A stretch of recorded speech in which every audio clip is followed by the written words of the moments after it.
नमस्कार, मी डॉक्टर उदय निरगुडकर. नगरपालिकांचा रणसंग्राम यांच्या विशेष कार्यक्रमात आपलं स्वागत. मिनी विधानसभा म्हणून गाजलेल्या नगरपालिका निवडणुकांचा निकाल लागला. सत्ताधारी भाजप सेनेला या निवडणुकीत घवघवीत असं यश मिळालं, तर त्या उलट काँग्रेस आणि राष्ट्रवादीची प्रचंड मोठ्या प्रमाणावर पिछेहाट झाली. 2011च्या निवडणुकीत काँग्रेसचे 771 नगरसेवक निवडून आले होते आणि हा पक्ष दुसऱ्या स्थानावर होता. पण यावेळी मात्र काँग्रेस तिसऱ्या क्रमांकावर घसरला. काँग्रेसचे 633 नगरसेवक यंदा निवडून आलेले आहेत. 23 ठिकाणी काँग्रेसचे नगराध्यक्ष विजयी झालेले आहेत. माजी मुख्यमंत्री पृथ्वीराज चव्हाण असोत की विरोधी पक्षनेते राधाकृष्ण विखे पाटील, दिग्गज नेत्यांच्या मतदारसंघात काँग्रेसला धक्का बसला. नारायण राणेंना केवळ देवगड नगरपंचायतीवर समाधान मानावं लागलं. माणिकरावांच्या यवतमाळमध्ये एकही नगराध्यक्ष किंवा नगरपालिका काँग्रेसला मिळवता आलेली नाही. या निकालानंतर काँग्रेसमध्ये पक्षांतर्गत लाथाळ्या खूप मोठ्या प्रमाणावर सुरू झाल्या.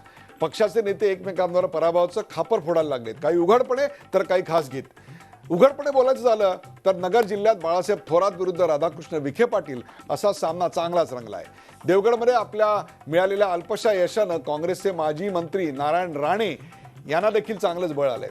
त्यांनी थेट प्रदेश काँग्रेस नेतृत्वावरच प्रहार सुरू केलेत. काँग्रेस कार्यकर्ते तयार आहेत, पण नेत्यांची साथ मिळत नाही असं राणे म्हणतात. काँग्रेसमध्ये सुंदोपसुंदी का सुरू झाली आहे? काँग्रेसच्या पराभवाला नेमकं जबाबदार कोण? काँग्रेसला यश मिळवून देण्यात प्रदेशाध्यक्ष अशोक चव्हाण कमी पडले की आणखीन कोणी? सत्ता नसल्यानं काँग्रेस अस्वस्थ झाले का? चला यासारख्या असंख्य प्रश्नांचा वेध घेऊया आजच्या खास कार्यक्रमात. आपल्या सोबत आहेत प्रदेशाध्यक्ष आणि खासदार अशोक चव्हाण.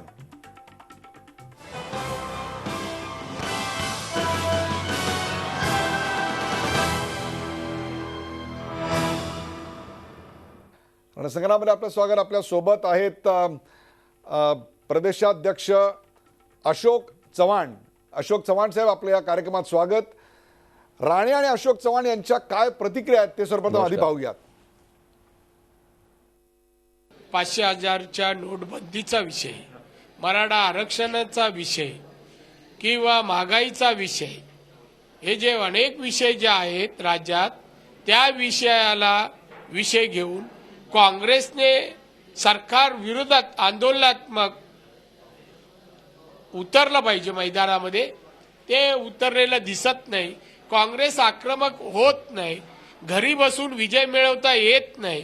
कार्यकर्ते आज तयार आहेत, कार्यकर्ते लढायला तयार आहेत, पण काँग्रेसच्या नेत्यांकडून त्यांच्या पाठीमागे कार्यकर्ते उभे राहिलेले दिसत नसल्यामुळे काँग्रेस उभारी घेण्याऐवजी जैसे थे किंवा फार पिछाडीकडे जात आहे असं चित्र दिसतंय.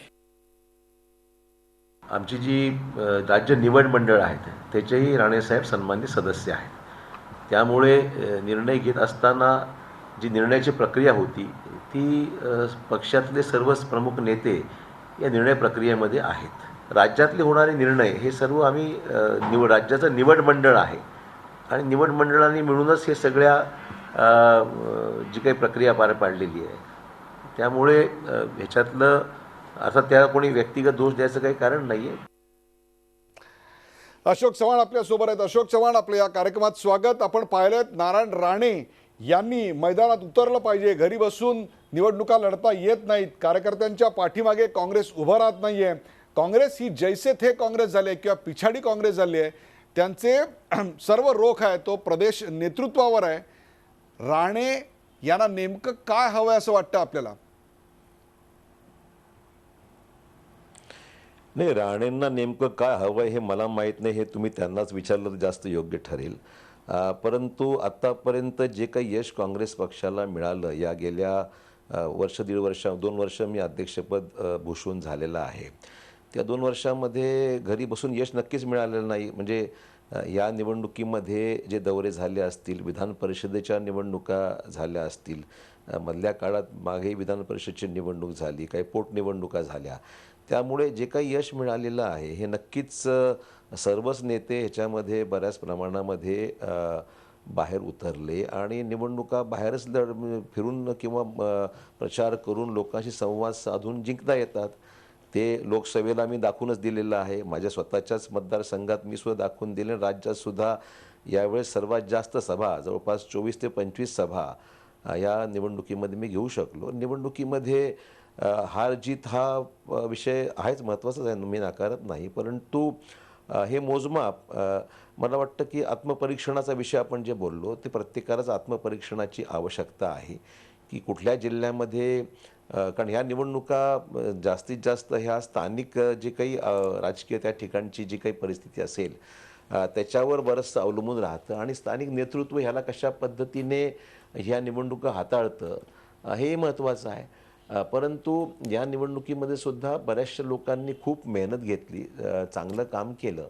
काही ठिकाणी यश मिळालं, ज्या ठिकाणी स्थानिक नेतृत्वाने मेहनत घेतली त्या ठिकाणी यश मिळालं आणि काही ठिकाणी ज्या ठिकाणी काही स्थानिक काही विषय असतील तर त्या ठिकाणी मात्र कमी पडलो असू, मी काही म्हणत नाही. परंतु एकंदरीत संमिश्ररित्या जर पाहिलं तर आम्ही ओव्हरऑल आमच्या एकूण संख्येमध्ये मगाशी आपण जी आकडेवारी सांगितली त्यामुळे थोडा मला बदल सुचवायचा आहे. कारण की एकंदरीत नगरसेवकांची आकडेवारी जर पाहिली तर 643 नगरसेवक आमचे निवडून आलेले आहेत. 643. ओके. भाजप 851 मान्य करावं लागेल आणि राष्ट्रवादी 628 वर आहे. त्यामुळे नगरसेवकांच्या याच्यामध्ये आम्ही 2 नंबरला आहोत. नगरपंचायतीच्या निवडणुका झाल्या त्याच्यामध्ये 306 जागा होत्या. त्या 306 जागा सर्वात जास्त जागा काँग्रेसने जिंकल्याच, 72 जागा काँग्रेसकडे आणि भाजपकडे 46 जागा. नगरपंचायतीच्या 306 सदस्यांपैकी भाजप फक्त 46 वर आहे. आणि हे मान्य करावं लागेल की नगराध्यक्षांच्या निवड ज्यावेळेस पहिल्यांदा झालेली आहे त्या ठिकाणी आम्ही 23 वर आहोत, भाजपा 51 वर आहे, राष्ट्रवादी जे आहे शिवसेना 25 राष्ट्रवादी 20 वर असं आहे. त्यामुळे ही आकडेवारी सब्जेक्ट टू करेक्शन याच्यामध्ये आमचा परफॉर्मन्स पहिला इतका जरी चांगला नसला तरी वाईट आहे असं मी नक्कीच म्हणणार नाही. परंतु अधिक त्या ठिकाणी मेहनत घेऊन येणाऱ्या आता 27 नगरपालिकांच्या निवडणुका अद्याप बाकी आहे. त्याच्यामध्ये मग औरंगाबाद, मराठवाड्यामध्ये लातूर आहे, औरंगाबाद आहे, नांदेड आहे, पुणे आहे, गडचिरोली आहे, अशा काही नगरपालिका आहे ज्या ठिकाणी 27 ठिकाणी मतदान होणार आहे. त्यामुळे तिथे इम्प्रूव्हमेंटला बराचसा स्कोप आहे. आपण जे म्हणतो सर्वांनी तिच्यात मेहनत जर घेतली तर मला काही त्यात फार अवघड असं वाटत नाही. आणि पक्षांतर्गत मला वाटतं विधानसभेला सुद्धा जवळपास 42 जागा आपण 82हून 42 वर आलो. त्यावेळेस सुद्धा थोडीफार टीका झाली होती. परंतु मला वाटतं की ही चर्चा पक्ष पातळीवर होणं महत्त्वाचं आहे असं माझं मत आहे. आपण 2-3 मुद्दे मांडलेत त्याची आपण सविस्तर चर्चा करूया. त्यातला पहिला मुद्दा आहे की या ठिकाणी स्थानिक प्रश्न अत्यंत महत्त्वाचे असतात असं आपण म्हणता. मग जर स्थानिक प्रश्नांवर ही निवडणूक लढवली जात असेल तर मग नारायण राणे प्रादेशिक नेतृत्वावर याची टीका का करतायत?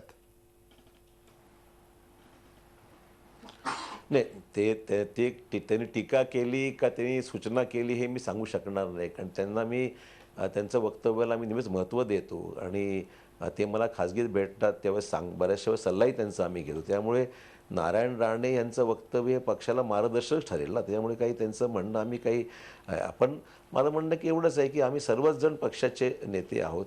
आपण चर्चा करत असताना पक्षांतर्गत ज्या गोष्टी आहेत ते पक्ष पातळीवर चर्चा झाली पाहिजे. माध्यमांना बोलण्यामध्ये बऱ्याचशा विपर्यास होतो, बऱ्याचशा गैरसमजही होतात. मला वाटतं त्यापेक्षा पक्षांतर्गत गोष्टी पक्षाच्या प्लॅटफॉर्मवर बोलणं असते उचित असं माझं मत आहे.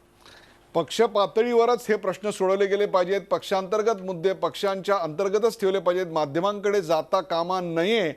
नारायण राणे यांनी वारंवार तत्कालीन जे पक्ष नेतृत्व असेल त्यांच्या विरोधात अनेक वेळा मतं व्यक्त केलेली आहेत. क्षणभर आपण नारायण राणे यांचा मुद्दा बाजूला ठेवूया. परंतु काँग्रेस संस्कृतीत वाढलेले, काँग्रेसच्या एक प्रकारच्या वातावरणात ज्यांचा पिंड पोसला गेला, धर्मनिरपेक्ष शक्तींशी ज्यांना स्वतःला आयडेंटिफाय केलेलं आहे, अत्यंत मृदू मितभाषी असे असलेले संगमनेरचे बाळासाहेब थोरात यांनी आज मुलाखतीमध्ये माझा काँग्रेसमध्ये छळ होतोय, राधाकृष्ण विखे पाटील माझा छळ करतायत असं स्पष्टपणे 2 तासापूर्वी माझ्या मुलाखतीत सांगितलं, माध्यमांच्या समोर येऊन सांगितलं. इतर वेळी महसूल मंत्री असताना सुद्धा कधीही तोंड न उघडणारा हा मंत्री आज थेट माध्यमांच्या डायसवर येतोय आणि बोलतोय. पक्षांतर्गताच्या सीमा त्यांनी केव्हाच ओलांडल्या आहेत. हे कशाचं निदर्शक आहे असं वाटतं आपल्याला? आपल्या पक्ष नेतृत्वाखाली हे घडतंय म्हणून आपल्याला हा प्रश्न आहे. अशोकजी, असं आहे की बाळासाहेब थोरात असोत किंवा राधाकृष्ण विखे पाटील असो, एका जिल्ह्यामधले काँग्रेसचे दोन्ही ज्येष्ठ नेते आहेत आणि त्यांच्यामध्ये आहेत काही वादाचे विषय आहेत, काही मुद्दे आहेत ज्याच्यामधून थोडासा विषय टोकाला गेलेला आहे याची मला जाणीव आहे. मध्यंतरीच्या काळामध्ये मी या दोघांशी संपर्कात आहे, त्यांची माझी भेट होत असते. या निवडणुकीच्या पार्श्वभूमीवर कदाचित खरं म्हणजे बाळासाहेबांचा मतदारसंघ संगमनेर हा वेगळा भाग आहे, इकडे विखे पाटील ज्या भागात पाहत आहेत तो क्षेत्र वेगळा आहे. त्यामुळे एकमेकांचा दोघांशी कुठे तिथे काही क्लॅश होण्याचा किंवा वाद होण्याचा प्रश्न या निवडणुकीपुरती तरी व्हायचं काही कारण नाही असं माझं मत आहे. ठीक आहे, आता तिथे राधाकृष्णांना यश मिळालं नाही ही वस्तुस्थिती आहे. त्यांच्या त्या भागात शिर्डी वगळता बाकीच्या या नगरपालिकेमध्ये यश मिळालं नाही वस्तुस्थिती आहे. त्या उलट बाळासाहेबांना संगमनेरमध्ये चांगलं यश मिळालेलं आहे. परंतु दोन्ही पक्षाचे ज्येष्ठ नेते आहेत आणि मला वाटतं की असं आहे, अनेक पक्षामध्ये असे विषय होतात की ज्या वेळेस काही अंतर्गत ज्या भावना आहेत, ज्या भूमिका आहेत, लोक व्यक्त करतात, मनामध्ये अनेक दिवसाचे काही विषय असतात दाटलेले. त्यामुळे हे विषय आम्ही काळजी अशी घेऊ की आता ठीक आहे, पक्षांतर्गत विषय पक्षात बोललेच पाहिजेत, कारण ह्या पक्षाच्या व्यासपीठावर याला वाव मिळाला पाहिजे, चर्चा झाली पाहिजेत. परंतु व्यक्तिगत हेवे दाव्याला कुठे संधी मिळवून नाही या सगळ्या पार्श्वभूमीवर. शेवटी निवडणुका पक्षाला यश मिळवून देणं हे महत्त्वाचं आहे. त्यामुळे याच्या अगोदरसुद्धा अनेक वेळा पक्षाला चांगलेसुद्धा रिझल्ट्स मिळालेले आहेत कधी. आणि आत्ता जर पक्षाला अडचण आली असेल, निर्माण झाली असेल या निवडणुकीच्या ह्याच्यामुळे, त्यामुळे भावना या बाहेर व्यक्त करण्यापेक्षा मला वाटतं की अंतर्गत बसून बोला ना, काय हरकत नाही. मी अध्यक्ष म्हणून माझं कामच राहणार आहे की माझ्या सर्व सहकाऱ्यांचं मत समजून घेऊन त्याच्यामध्ये पक्षाला अधिक ताकद कशी मिळेल या दृष्टिकोनातून एकोप्याचं वातावरण निर्माण करण्याचा माझा प्रयत्न राहील. पक्षाला यश मिळणं अत्यंत महत्त्वाचं आहे. पक्षाला यश मिळण्याकरता सर्वांनी एकत्र राहिलं पाहिजे, एकोप्याचं वातावरण आलं पाहिजे.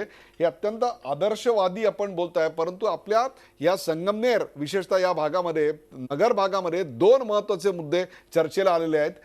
आज बाळासाहेब थोरातांनी असं स्पष्ट सांगितलं की मुख्यमंत्र्यांना हाताशी धरून स्वतःची कामं करून घेतली जातात फक्त, आणि आमच्यावर खटले दाखल केले जातात, आम्हाला विनाकारण गुंतवलं जातं, असा थेट आरोप त्यांनी विरोधी पक्षनेत्यांवर केला आहे. याबद्दल काय सांगाल? हे अत्यंत गंभीर प्रकरण नाही आहे की आपल्या पक्षातल्या एका ज्येष्ठ नेत्याला अशा प्रकारे खोट्या नाट्या गोष्टीत अडकवलं जातं असा ते आरोप करतायत? असं आहे की जी काही न्यायालयीन प्रकरणं आहेत त्याच्यामध्ये मी कुठलं भाष्य करणं उचित नाही. किंबहुना त्यांनी काय म्हटलं त्याच्यावर मी रिॲक्शन कोणाच्याही बाजूने देणं हा माझ्या दृष्टीने योग्य होणार नाही. मी दोघांची मतं खाजगीमध्ये समजून घेईन आणि त्याच्यामध्ये मार्ग काढण्याचा माझा प्रयत्न राहील. दुसरा आणखीन एक नगरचा मुद्दा येतो, तो म्हणजे घराणेशाहीचा. एकाच घराण्यामध्ये वारंवार सत्ता, मग ते सत्यजित तांबे असतील, सुधीर तांबे असतील, त्यांच्या पत्नी असतील, स्वतः बाळासाहेब असतील, त्यांचे भाचे असतील राजळे, एकाच घराण्यामध्ये सर्व प्रकारच्या सत्ता आणि सत्तेची केंद्र, सर्व आर्थिक ताकद एकवटलेली आहे. त्याचा कुठेतरी परिणाम झाला आणि म्हणूनच काँग्रेसच्या दिग्गजांच्या घरात त्यांना पराभव पत्करावा लागला. मग ते विखे असोत किंवा पृथ्वीराज चव्हाण असोत. नारायण राणे यांना सुद्धा, केवळ देवगड सोडलं तर नारायण राणे यांना कुठेही यश मिळालेलं नाही. माणिकराव ठाकरेंना यवतमाळ मध्ये देखील एकही नगराध्यक्ष किंवा सीट आणता आलेली नाही. कुठेतरी तुमच्या प्रस्थापित नेतृत्वाला आणि त्याच्या घराणेशाहीच्या विरोधात पुन्हा एकदा मत नोंदवलं गेलंय?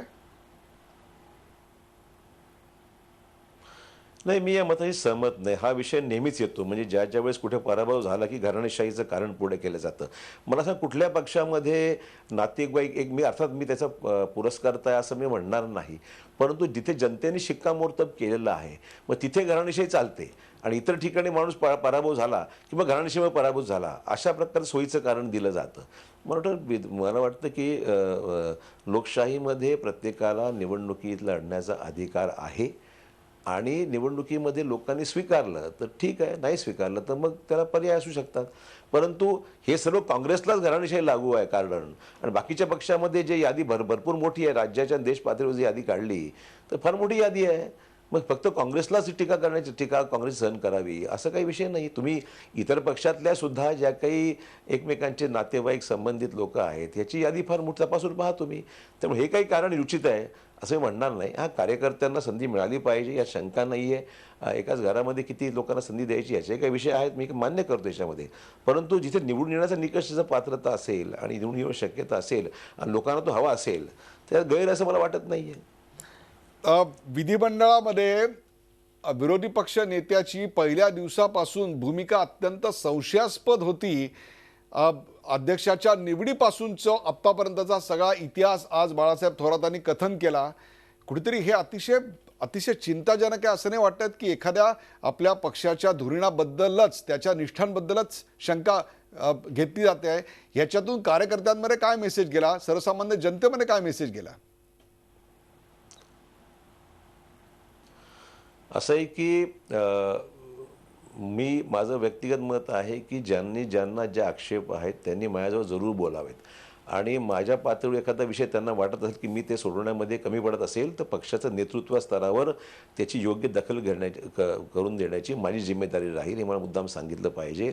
परंतु माध्यमांसमोर जाऊन चिखलफेक एकमेकावर करणं हे निश्चितच प्रदेशाध्यक्ष नात्याने मला मान्य नाही. ही माझी भूमिका आहे.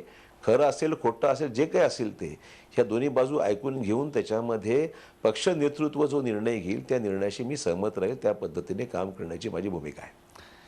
298 पासून जवळपास 850-900 जागा आज भाजप मिळवताना दिसत आहेत. तिप्पट चौपट यश भाजपला मिळत आहे. एकही सभा न घेता उद्धव ठाकरे 264 वरून 550 पर्यंत जाताना दिसत आहेत. हे कशाचं लक्षण आहे? एकीकडे एकही ठिकाणी सभा न घेता उद्धव ठाकरे यश मिळवत आहेत, तर मुख्यमंत्री जीवाचं रान करून 40-40 सभा घेऊन यश मिळवताना दिसत आहेत आणि काँग्रेस आणि एनसीपी खाली घसरताना. असं आहे की नगरपालिकेच्या निवडणुकीचं यश किंवा अपयश हे काही राज्यातल्या एकंदरीत सगळ्या परिस्थितीचं आपण त्याला निर्देशक असं म्हणू शकत नाही. राज्यामधल्या विविध जिल्ह्यामध्ये आता विदर्भामध्ये जास्त जागा त्यांना मिळालेल्या, नगराध्यक्षपद जास्त मिळालेली आहेत कारण मुख्यमंत्री विदर्भातले आहेत. मी मराठवाड्याचा असताना माझ्याकडे मराठवाड्यात रिझल्ट चांगले होते. नांदेडला 9च्या 9 जागा आम्ही जिंकून आणल्या होत्या. त्यामुळे मुख्यमंत्री ज्या भागातला असतो तेवढा तो इफेक्ट तो राहतोच ना. त्यामुळे मुख्यमंत्री विदर्भातले असल्यामुळे त्यांना यश त्या प्रमाणात मिळालेलं आहे. परंतु त्यातली दुसरी बाजूसुद्धा समजून घेतली पाहिजे. एक तर प्रचंड प्रमाणावर भाजपने पैसा ओतलेला इलेक्शनमध्ये आम्हाला स्पष्टच म्हणावं लागेल. काय म्हणजे अनेक ठिकाणी लोकांचे पैसे पकडले गेले, अनेक ठिकाणी माध्यमांनी दाखवलं कोणाकोणाचे किती पैसे लोकांनी पकडलेले आहेत. त्या इलेक्शन कमिशनने पकडलेले आहेत, पोलिसांनी पकडलेले आहेत. त्याचबरोबर जे राज्यातल्या मंत्रिमंडळातील जिम्मेदार नेते म्हणून ज्यांना समजलं जातो त्यांनी चक्क धमक्या दिल्या लोकांना की भाजपला मतदान करा, नाहीतर मग तुम्हाला या भागामध्ये निधी मिळणार नाही, आम्ही तो मिळू देणार नाही, अशा प्रकारच्या स्पष्ट धमक्या अनेक ठिकाणी लोकांनी त्या ठिकाणी मंत्र्यांनी जाऊन सुद्धा आपल्या सभेमध्ये केलेल्या आहेत. आणि अशा पद्धतीने सगळं काम आणि मनी आणि मसल पॉवरचा उपयोग मोठ्या प्रमाणावर या निवडणुकीमध्ये झालेला आहे, हे नाकारताच येणार नाही. त्याच्यामुळे त्याचा परिणाम काही अंशी, मी एकमेव तेच कारण असं म्हणणार नाही, पण काही अंशी निश्चितच त्याचं नुकसान काँग्रेसला सोसावं लागलेलं आहे.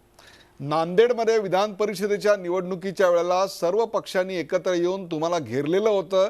त्याही ठिकाणी मनी आणि मसल पॉवरचा वापर झाला, तरी देखील आपण आपला गड सुरक्षित राखण्यात, आपला उमेदवार निवडून येण्यात आपल्याला यश आलं. मग इतर काँग्रेसच्या नेत्यांना त्यांच्या भागात विधान परिषदेमध्ये आणि आत्ता या सगळ्या निवडणुकांमध्ये आपला किल्ला का सांभाळता आला नाही?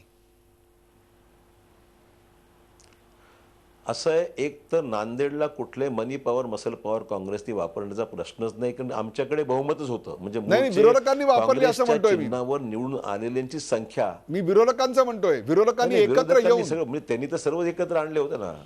म्हणजे एक राज्यातला निवृत्त सनदी अधिकारी तो या इलेक्शनमध्ये काही त्याचं बेस नसताना मतं काही प्रमाणात घेतो, हे कशाचं लक्षण आहे हे समजून घेतलं पाहिजे. मला वाटतं ह्याच्यामुळे जर सखोल माहिती जर काढली तर लक्षात येईल की आमचा एखादा सामान्य कार्यकर्ता निवडून येतो आणि समोरचा सनदी अधिकारी जे मतं घेतो त्याच्यामागे काय गमक आहे हे समजून घेण्याची गरज आहे. आता इतर ठिकाणी आम्ही राष्ट्रवादीशी चर्चा केली होती, बघ तुम्ही 3 जागा लढवा, आम्ही 3 जागा लढवतो. दोघांना एकमेकांची मदत घेऊन कदाचित फायदा त्यांनाही झाला असता, आम्हालाही झाला असता, पण राष्ट्रवादीने ते मान्य नव्हतं आणि त्याच्यामुळे सगळा हा खेळ खंडोबा झाला. राष्ट्रवादीमधल्या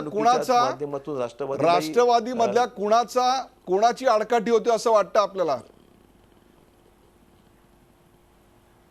तसं आता माध्यमांसमोर कोणाच्या व्यक्तिगत नाव घेणं उचित नाहीये. राष्ट्रवादींच्या नेत्यांशी सातत्याने आम्ही 4 ते 5 बैठका झाल्या, आणि त्या बैठकीमध्ये चर्चा आमची सातत्याने होत होती की बाबा ठीक आहे, त्या राष्ट्रवादीला काँग्रेसची मदतीची गरज होती आणि काँग्रेसला सुद्धा राष्ट्रवादीची काही प्रमाणात मदत आवश्यक होती. त्यामुळे दोघांनी एकमेकाला समजून जर घेतलं असतं तर यावेळी त्यांच्या 3 जागा त्यांचं नुकसान तीन लोक त्यांची पडली या इलेक्शनमध्ये. उद्या आमची एकच जागा होती, आमच्या 2 जागा झाल्या. म्हणजे आमची यवतमाळ जी फक्त पडली ना, तर यवतमाळची 3 जागा झाल्या असत्या. परंतु आमचं जे गणित होतं की त्यांनाही मदत झाली असती आणि आम्हालाही मदत झाली असती. मागच्या विधान परिषदच्या निवडणुका ज्या झाल्या त्याच्यामध्ये आमची जागा, कोल्हापूरची जागा आमची निवडून आली, मुंबईची जागा आमची निवडून आली, आणि अजून एक जागा आमची 3 जागा आमच्या निवडून आल्या. त्याही वेळेस त्यांनी आमचं ऐकलं, त्यांना नुकसान 2 जागे झालं मागच्या वेळेस.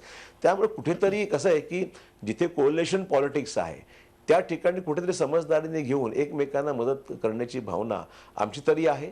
त्यांनी त्यावेळेस हट्ट सोडला नाही, आताही सोडला नाही, त्यामुळे नुकसान त्यांचं जास्त झालं. नाही, मी प्रश्न अशा करता विचारतोय की एकीकडे भारतीय जनता पक्ष, शिवसेना दुप्पट चौपट यश मिळवताना दिसतंय आणि काँग्रेस आणि एनसीपी खाली जाताना दिसतंय. त्यामुळे तुमच्यामधला ताळमेळ, तुमच्यामधल्या आघाडीला कधी नव्हे ते अत्यंत आनंदसारण महत्त्व आलंय. त्यामुळे या आघाडीच्या विरोधात एनसीपीच्या बाजूनी कोण आहे हा मुद्दा अत्यंत महत्त्वाचा आहे. याचं कारण या पुढच्या काळामध्ये आघाडी होणार की नाही हे त्याच्यावरच अवलंबून आहे. आपण काय संकेत द्याल? असं आहे की एनसीपीची आघाडी, तर राणेंनी स्वतः स्टेटमेंट दिलं की आघाडी व्हायला हवी असती तर चित्र वेगळंच असतं. ते राणेंचं स्टेटमेंटच आज आहे या ठिकाणी. पण आमच्याकडल्या काही लोकांना, काही नेत्यांना वाटतंय की नाही, आघाडीची आवश्यकता नाही, स्वबळावर लढलं पाहिजे अशी भूमिका काही नेत्यांची आहे. जिल्हा पातळीवर वेगळं मत पडतं. जिल्हा पातळी काही ठिकाणी म्हणतात आवश्यकता नाही, काही ठिकाणी म्हणतात की आघाडी केली पाहिजे. अशा पार्श्वभूमीवर मग निर्णय आम्ही आता नगरपालिकेचा निर्णय आम्ही जिल्ह्यावर सोपवला होता. काही ठिकाणी आघाडी झाली आमची, काही जिल्ह्यामध्ये काँग्रेस राष्ट्रवादी आघाडी झाली आणि काही ठिकाणी होऊ शकली नाही. त्यामुळे शेवटी कसं असतं की ह्या लहान स्वरूपाच्या छोट्या निवडणुका आहेत आणि इथला निर्णय बहुतांश ठिकाणी हा सगळ्याच पक्षांनी जिल्हा पातळीवर त्यांच्यावर सोपून दिला होता. आगामी काळामध्ये जर चित्र काही बदलण्याची आवश्यकता असेल तर पक्ष पातळीवर हे सगळ्या ज्येष्ठ नेत्यांची बैठक घेऊन जर सर्वांनी निर्णय एकमताने घेतला, करायची किंवा न करायची, त्याच्यावर हा विषय अवलंबून राहील बराचसा. शेवटचा प्रश्न, काँग्रेसमधले ही दिग्गजांची नाराजी शमेल की यातले काही जण एकत्र येऊन पक्ष सोडून भारतीय जनता पक्ष अथवा शिवसेनेच्या किनाऱ्याला लागतील? कारण यापूर्वी देखील अनेक दिग्गजांनी पक्ष सोडलेला होता. पुलोलमध्ये शंकरराव चव्हाण देखील होते, याची आपल्याला आठवण करून देतो. त्यामुळे यावेळेला तसं काही होईल असं वाटतंय आपल्याला? पुलोच्या वेळेसची शंकरराव चव्हाणांची राज्यातली जी राजकीय परिस्थिती होती अतिशय वेगळी होती. त्याची आणि या परिस्थितीत तुलना होऊ शकत नाही. पहिल्यांदा म्हणजे त्या परिस्थितीमध्ये तिथे जी काही राजकीय परिस्थिती निर्माण झाली त्याच्यामुळे पुलोद हा घटक त्या ठिकाणी फॉर्म झाला होता. आजची परिस्थिती लक्षात जर घेतली तर आजच्या परिस्थितीमध्ये मला वाटत नाही की नगरपालिकेच्या निवडणुकीचे परिणाम कोणी, ज्यांना पक्षात सोडून जायचं असेल तर भाग वेगळा, परंतु तसं काय होईल किंवा तशी काय भूमिका घेतील लोक ज्येष्ठ नेते असं मला तरी वाटत नाही. भाजपकडून प्रयत्न चालले, सगळीकडून हा उद्योग चालूच असतो. पण ज्याप्रमाणे त्यांच्याकडे काही लोक गेले असतील तर आमच्याकडे त्यांचे बरेचसे लोक भाजपमधले सुद्धा काँग्रेसमध्ये आले, राष्ट्रवादीची काही लोक आली. त्यामुळे निवडणुकीच्या तोंडावर या छोट्या मोठ्या घटना या घडत राहतात. परंतु मला वाटत नाही की आजच्या परिस्थितीमध्ये ज्यांना पक्षाने भरपूर काही दिलेलं आहे, जे पक्षामुळे आज ज्या स्थितीवर आलेले आहेत, ते काही असा निर्णय घेतील असं मला तरी वाटत नाही. प्रेक्षक, गेले अर्धा तास मी अशोक चव्हाण यांना प्रश्न विचारत होतो झालेल्या पराभवाबद्दल, पक्षामधल्या सुंदोपसुंदीबद्दल, त्याहीपेक्षा सुद्धा राष्ट्रवादी काँग्रेस आणि काँग्रेसच्या येऊ घातलेल्या निवडणुकांच्या आघाडीबद्दल. आपण पाहिलं की अनेक ठिकाणी सावध पवित्रा घेत, काही ठिकाणी थेट शरसंधान करत, काही ठिकाणी त्या प्रश्नाला बगल देत परंतु सूचक विधान करत त्यांनी अनेक गोष्टी आपल्याला सांगितल्या. नारायण राणे यांच्या आरोपांना उत्तर देताना काहीसं बगल देत त्यांनी या आरोपांवर भाष्य करण्याचं टाळलं. परंतु विखे पाटील आणि बाळासाहेब थोरात यांच्यातले वाद मात्र पक्षांतर्गतच मिटवले पाहिजेत, ते पक्षाच्या बाहेर जाता कामा नयेत असंही त्यांनी सांगितलं. आमची परिस्थिती निश्चित सुधारेल. युती आघाडी व्हायला पाहिजे होती राष्ट्रवादी बरोबर, परंतु ती झाली नाही, याला काँग्रेस जबाबदार नाही असंही त्यांनी स्पष्टपणे सांगितलं. अशोक चव्हाण, पराभवानंतर फार कमी लोक माध्यमांसमोर येतात, परंतु आपण माध्यमांसमोर आलात, आपली बाजू मांडलीत, आपल्या पक्षाची बाजू मांडलीत, त्याबद्दल विशेष आभार. ताज्या बातम्यांसाठी पाहत राहा झी 24 तास. रहा एक पाऊल पुढे.